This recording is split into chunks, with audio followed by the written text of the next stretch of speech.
কাকা আসছেন কোথার থেকে আপনি? আমার দিক ফেরেন। আমি আসছি, আমার বাড়ি হচ্ছে হলো পারকুশলি। পারকুশলি। আমি আসছি এখানে আমার নাতিরি নিয়ে ডাক্তারের কাছে মুসলমানি করতি মুসলমানি করছি। নাতির সাথে তো নানা ফিরি, তাদের ফিরিজা তো নিলেন না আপনি।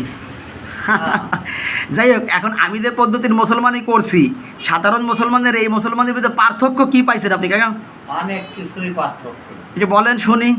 পার্থক্য আমাকে ওখানে যা করে, আমরা ছোটবেলায় যা করছি দেখছি, এখানে তা না। এখানে সব আধ্যাত্মিক ব্যাপার, এখানে কোনো সময় নাই, কিছু নাই, কোনো কাটা নাই, ছেঁড়া নাই, কীভাবে হয়ে গেল চোখের সামনে। কোনো রকম আগের যে অস্ত্র ফস্ত্র এটা ঢুকে তোর কিচ্ছু না, এগুলো কোনো সমস্যা নেই। তার কি রক্ত বেরোইছে?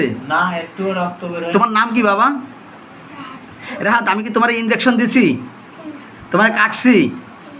তাহলে মুসলমানি কেমনে হলো জানে না। তার পরিপূর্ণ মুসলমানি কারণটি এই মুহূর্তে আমি শেষ করলাম। মাহবুব ডেন্টাল কেয়ার, চরকুলিয়া বাজার, মোল্লাহাট, বাগেরহাট। আপনারা আপনাদের আদরের সন্তানদের এই পদ্ধতির মুসলমানি খাতনা যদি করতে চান, আদি যোগাযোগ করুন।